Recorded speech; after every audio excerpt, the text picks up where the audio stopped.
Hey y'all, it's Monday, August. Watching the old sunset over a pretty green hay meadow across the street. To be honest with you, green for August.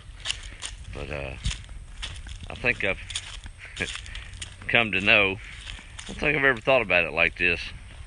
For whatever reason, it hit me this summer. I love everything about Texas. Nothing I hate about it. But I do dislike August in Texas. I guess the saving grace there was a good old mini-series, what was that, back in the 80s? Lonesome Dove, Augustus McRae. Y'all remember that rascal? I want to tell you what, Robert Duvall did justice to that character from Larry McMurtry's book. Probably one of the best westerns I've ever watched put to film. Never read the book, but I need to, because I understand the difference between film and the book is exponential. But maybe that's the only reason I can tolerate August. That's in his name. Got some real good friends that named their son Augustus. And so that's the only redeeming grace there. It's Monday on the farm. I have got to be honest, with this heat and all the responsibilities, kind of given up on a fall garden. I kept intending to plant peas, and the only peas I've got is one row that came out from the mower. And the corn's looking pretty sporadic. I got tickled watching a video, it's been several months ago, trying to figure out how to get more corn. And this old boy had a pretty big field. He went out there and hand pollinated all the tassels. I kind of chuckle at that. Hey, sweetheart. There's Mr. Bo checking in. But I guess that's what I'll have to do with these little scraggly corn stalks to get a mess out of it. Sure is a different place these days with these quiet giants. Full disclosure, I'm in my shorts and flip-flops. The AC's out in the truck and AC's out at the store. We had I was joking today. I told everybody that came in to buy feed that we wasn't charging to climatize the feed to their barn. And they're sissy. So not much gets by these two out here on this place. As y'all can see, they've warmed up quite nicely to humans. I tell you what, Mr. Gillis and his wife have done an extraordinary job raising these two gentle giants. I didn't really know they could move fast, so they just kind of ease around and keep an eye on the place. But I come out this morning and was petting them over yonder. They've got an imaginary boundary that they stop at. And no, there's no, I pulled up the electric fence and the collars, because they know where they're supposed to be in eyesight of that old chicken house right there. And they don't let nothing get by them.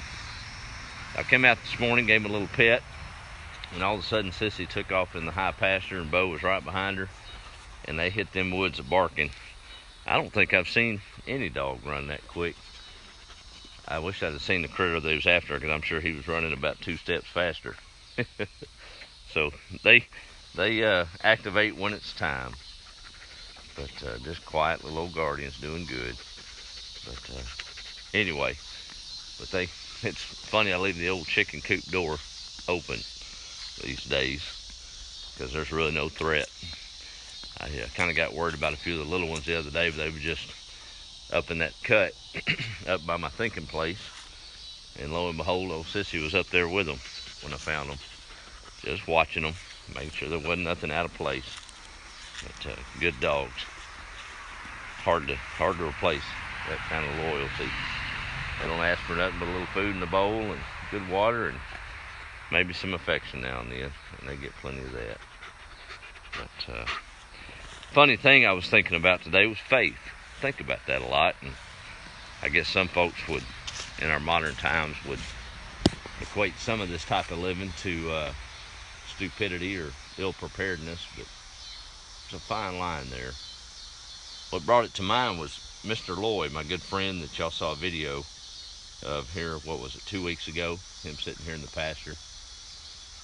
He comes to Lone Star quite often to get a little supply here and there. Well, I was in that old hot warehouse talking to my warehouse manager and making sure he was good and cool, hydrated.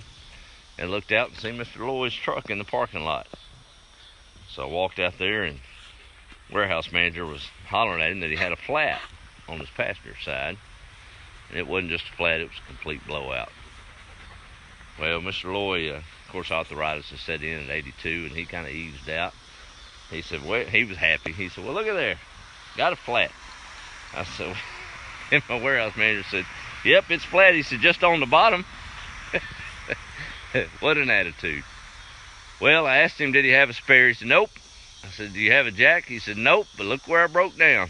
I'm like, boy, don't that beat all. So we got the forklift and jacked up his little old truck, popped off the lug nuts, took the tire off, and me and Mr. Lloyd loaded up and went up the hill to the tire shop. I'll say full disclosure, I was ready and willing to pay for his new used tire that was going to put on there, but that was wrong of me to judge. The old boy gave him a price that was reasonable, and Mr. Lloyd pulled out a little money and gave it to him, paid for his tire, and we went back down, put it on, and he come on in and made his purchase. Well, we talked a little bit. He said, man, I'm going to have to get back. You still got any squash? I said, yes, sir. We talked about faith a little bit. He said, that's how I live. Most folks may call me stupid. Maybe I should have a spare. Maybe I should have a jack. But I've got a father that takes care of me. And lived a good life and done a lot of good things. And for whatever reason, can't afford that right now, so I lean on him. Right there at them railroad tracks in front of Lone Star, he was among friends. That's where the tire blew out. Isn't that cool? We could say that's irresponsible, but I don't think any of us carries around an extra battery, an extra alternator, right? I know, I'm stretching it. But I took the lesson to heart today from Mr. Lloyd. Good wisdom. Didn't faze him a bit. He wasn't worried. If we wouldn't have got it off, I don't think he'd have worried a bit. But as we left, I thought he had my phone number. I think he switched little old phones, little old flip phone, nothing fancy. And he said, well, I guess I need to get me a wheel and a spare.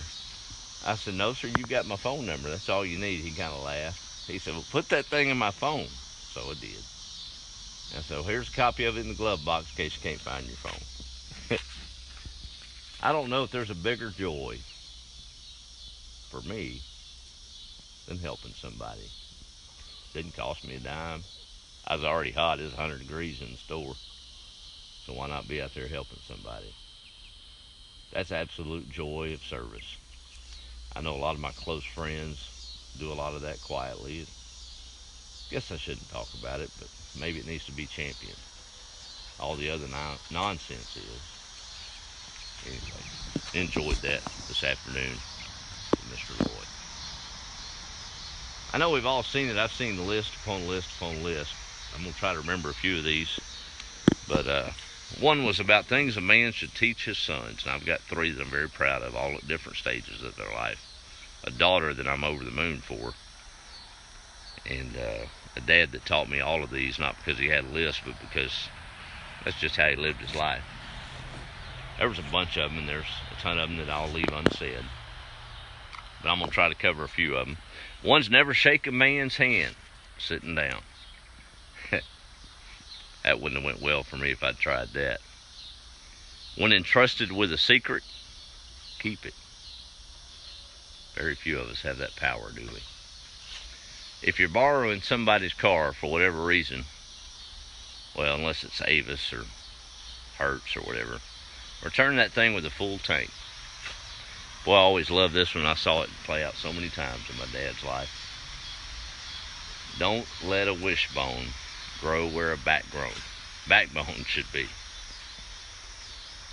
I was in the tuxedo business for a while, and I've seen several folks come in, show out with their daughter, wanting to get them in a tux. They was too country for that, make a big fuss about it. Never understood that. Vanity in reverse, I guess. Because a sport coat is worth 1,000 words. Tells you mean something. Try writing your own eulogy. That's a tough one. You're going to have to never stop revising that one. One near and dear to my heart is think a veteran. That's one thing. But after you thank him, make it up to him. How about asking your mom to play a game? Maybe a game of cards or dominoes. Don't worry. She's not going to let you win. Two that I've always tried to live my life by. Maybe don't get it right, but give credit and take the blame. Another one's never be a bully and protect those that are bullied. Good things to live by. I don't know that I've expressly taught those to my kids, but hopefully through life lived quietly and different facets, they've seen it. Tell y'all what, these chickens are some happy. Look at that rascal. He's on guard right here by the chicken house. There's Miss Sissy. Now things will transform here after dark, and this one will hit that garden and lay down for the night. And Miss Sissy will move her perch over there at the door to guard these chickens. I was moving some little bitties. They're about 5, 6 weeks old. Normally be a little scary about it. But I was moving them into the closed coop out of the condo. And of course they were chirping and carrying on. They didn't know what was going on. And that's what I saw come around the corner. He wanted to know what all that chirping was about. So I was holding them in my hand, let him come up, and he sniffed on them and approved of my move. And we put them in their little closed coop. Not much gets by these old babies. Is that right? Pretty good stuff. Mr. Lloyd says that, I was telling about these dogs, he said, animals are smart, son. They know what to do, and they know their job, and that's what they do. Is that right? Old Bo. Look at that. Y'all that don't believe, there's two little old bitties just walking around, and he's just out here on guard. You'd be a brave animal to come up in this mess right now. Sure makes for a lot of better nights of sleep. But we're going to let things get shut down for them. And I am going to build a greenhouse. Me and my cousin's going to work on that on the other side of the chicken coop. So I've been a little, not depressed, a little upset I couldn't get the thing going for the fall with all the dryness. But I've relented and decided that I'll just build a little greenhouse and I'll have tomatoes at Christmas maybe. That way. Right. They're going on back to their perch. Well, let me do a quick roll call. Appreciate y'all joining in. Sound off where you're at. I'll do what I can to keep up with my thumb scroll here. Let me go back up a little bit. There we go. There's Miss Tanya. How are you, ma'am? Good to see you on. Says you're a top fan. Appreciate that. Whatever that's worth. I'd send you a t-shirt if I had some, but I don't, so I won't. Thanks anyway. There's Miss Linda. How are you? Kathy's sending evening blessings. Always encouraging to see her pop in. Miss Charlotte down in Trinity. How are you, ma'am? See who else we got on here scrolling through. This is where I grew up, kind of. I was raised in Huntsville, Texas, but my mom was from this old place, so y'all know how it goes in a relationship. The lady gets her way, as it should be. So we was up here, I'd say every other weekend or so, visiting her mama. And Dad never complained. He always had a list, though. Poor thing. He's always been a servant. I guess that's where I get a little bit of that from. Whatever little bit I got in me. But we'd pull up. He'd get off work at 5 o'clock from TDCJ and administration. And we'd load up the car and come up here on Friday evening to 2905 Woden Road. We'd pull up, all the hugs would be exchanged, and probably within about an hour, Mama would have him a list. Baby, I know we're visiting, but I need these things done. Sure enough, Saturday morning, found Dad doing chores here on the place to make it keep going. Never complained. That was family. So, in a way, I guess I did. There's Deborah from Michigan. How are you, ma'am? Really hot San Antonio, Margaret. I guess so. Hey, Pat, how are you? My aunt up north. There's Miss Linda checking in. Patricia saying howdy. Martin Rodriguez III. Good evening, Joel. Ready for some cooler weather? I am for sure. Thought I was going to lose my best help up there at the store, Miss Sylvia. Love her to death. I get tickled folks come in and she introduces me as the new manager, but everybody knows she's still running that place. I've never seen anybody lock in names like that sweet lady does. You come in one time, tell her your name, and she'll know it the next round. I guess I got too much clutter to remember that. But sweet person, always a smile on her face and genuine love for people. So what a big asset, pleasure to work with her. But she was about done today with that 80, 90, 100 degree, no AC in that place, but she hung in there. There's Kimberly Hill. Let's see, Teresa saying howdy. Hey Misty, how are you? Miss Charlotte's West Tennessee. Let's see who else we got. Yeah, Margaret, they did. We figured they would. Mr. Troy, my good friend from Conroe. Mom needs prayer badly. She wants to give up asking for prayer. She's scared, thinks I know we'll help pray. That's a childhood friend, quite a little bit older than I am, but went to church together in Conroe back in my youth days and kept up with him. Troy's been through a lot, but he keeps fighting, and his mom's a precious friend of mine. So if y'all would say an extra prayer for that family tonight. There's Miss Ada checking in. Aggie saying howdy. There's Mr. Curtis. Garden is done. Took the fence down and left the deer. That's about where I'm at, Curtis. The deer could come, but I don't think they will with those two big old boys, or one boy and one girl out there. We wouldn't make it, Aggie, without faith. I guess some try, but it doesn't ever end well. There's my Aunt Sharon. Both my aunts checking in this evening. How are you? Miss Dorothy, how are you? I don't know about being a good man. I'm just trying to understand that I'm not a perfect man, and hopefully can spread a little joy through that, right? Miss Melinda from Oregon. Mr. Carey's checking in. That's right, Emily. We are supposed to share our blessings. Yeah, Mr. Lloyd does have a mustard seed in his pocket. Man, that flat did not faze him one bit. He was just waiting on the Lord's. He's got faith. He's like, well, it's going to happen. And sure enough, there we were to do it. I mean, that's so cool. We can say he's silly, but every time we go out to that car and turn that key, we expect it to crank, right? There's a lot of stuff has to happen for that to make happen. We don't even question it. It's cool to live that way, to be honest with you. Let's see. There's, trying to go through all these. Appreciate all y'all. Cheryl says she hadn't been on in a while. Good to see you. Still love your stories. And Andrew's checking in from Interlochen, Florida. If I'm saying it wrong, that's just how we're going to say it. Miss Pam saying howdy. How are you, ma'am? I think the heat got those little briarless blackberries you brought me. They're not in good shape, but appreciate that just the same. I am up to 5 eggs a day out of 10 hens, with about 20 more coming on. So maybe by fall we'll be back up to production, where we can give a few away and sell a few. Kerrville's checking in. Hey, Michael, how are you? Charlotte's up in West Tennessee. I think we read that one. Let's see. Dave and Kathy from Lackawaxen, Pennsylvania saying hello. Let's see. Kerrville's in the house. Charlotte, I'm down in Nacogdoches, Texas. The oldest town in Texas, actually. I was asking Mr. Lloyd, was coming down that big old hill on West Main. Those of you that know the terrain know it.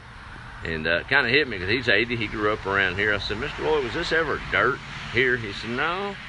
He said, I don't remember it being dirt. He said it hit dirt. And he told me the street name. But it was a packed clay road. But still pretty cool. He said, I'm going to have to come back out there and talk about the time I was making $3 a day and happy. I said, well, yeah, you're going to have to do that. Oh, my goodness. There's Charlotte, and then there's my good friend Lane Moorhead down the road on Woden Road. They're, I'm going to go ahead and tell it on y'all, and y'all can thank them publicly here, because it wasn't expected, and they did it because they wanted to. That's just the type of folks they are. But the reason that old stump is that small after a year of battling it is largely due to them. He stopped by one afternoon and went to cutting it up. And Jordan texted me. He said, Dad, there's a man in a white truck cutting up that old stump. I said, well, get out there and help him. By the time Jordan got out, he was already done and gone. Good friends. But see, it all comes in a circle. So stump got cut and the flat got fixed today, and wasn't even connected, or was it? We can talk about the good stuff, y'all. Focus on faith. Have it, live it, trust it. Sometimes when all is gone, that's all you got left. I've been there. Kind of a cool place to be when you just kind of relax and let God call the shots. At least it is for me. I'm going back to a booger bear tomorrow. And Humble got in over my head on an install job that was given to me to try to help me along. And I think it went from a positive cash flow to a bad negative cash flow. But I could walk away, but won't do it. Too hard-headed and got too much integrity, I guess, in that regard. I just can't tell a man that can't do it. I'm going to figure it out. So hopefully, not hopefully, I've actually got a piece about it. I've got some solutions and go down there and get them lights running tomorrow. That's how it's going to be. Drive away with a smile. Y'all have a good evening. Hope your week is blessed and that we really grasp the importance of leaning on faith. Make it count, y'all. Be the light. We'll talk with you later.